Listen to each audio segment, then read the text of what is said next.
Hello friends.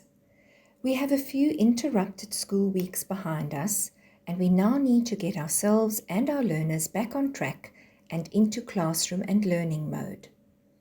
After breaks in the school calendar, we often find that we need to revisit our classroom management plan in order to get the learners motivated and focused again.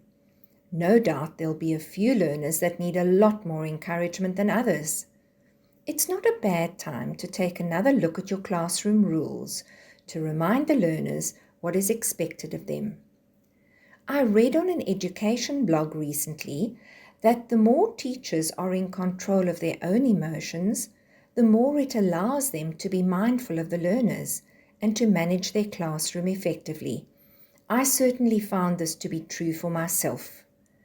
Being fully present in the classroom, mentally and physically, just gives us the edge over the learners.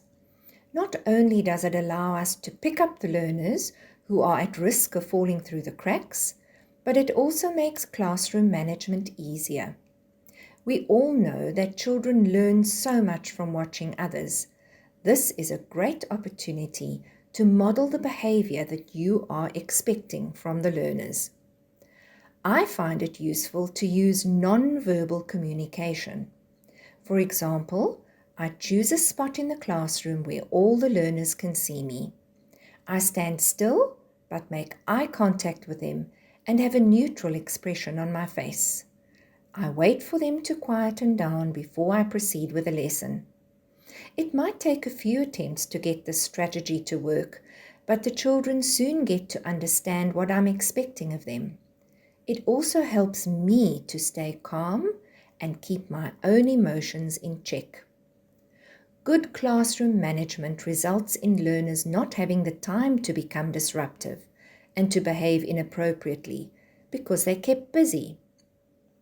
Giving a disruptive child tasks to do for you and praising them for carrying out those tasks will make them feel useful and important.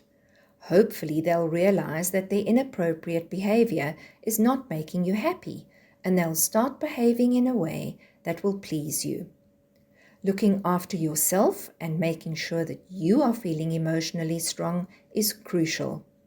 As educators, we put a lot of pressure on ourselves to be the perfect teacher. Nobody is perfect, and you need to allow yourself to be imperfect on occasions. We're also inclined to compare ourselves to our colleagues, some of whom have many years of experience to call on. Don't be too hard on yourself. You'll get there. Emotions are the heart of teaching and learning, and your emotional strength is as important as that of the learners. An emotionally sound teacher will have the strength and ability to cope with the challenges we face in the classroom today. Everyone has days when they're not feeling as emotionally strong as other days, particularly with all the challenges that many of us are facing in the workplace and in our personal lives. What's important is to have an awareness of when you're having such a day and to be extra vigilant and cautious. As you know, it just takes one off day for your classroom management to slip, and that can result in a downward spiral that's not easy to come out of. Michael Moropugo said, "It's the teacher that makes the difference, not the classroom." Give your emotional health some tender, loving care, and you'll be surprised at the ripple effect that it has.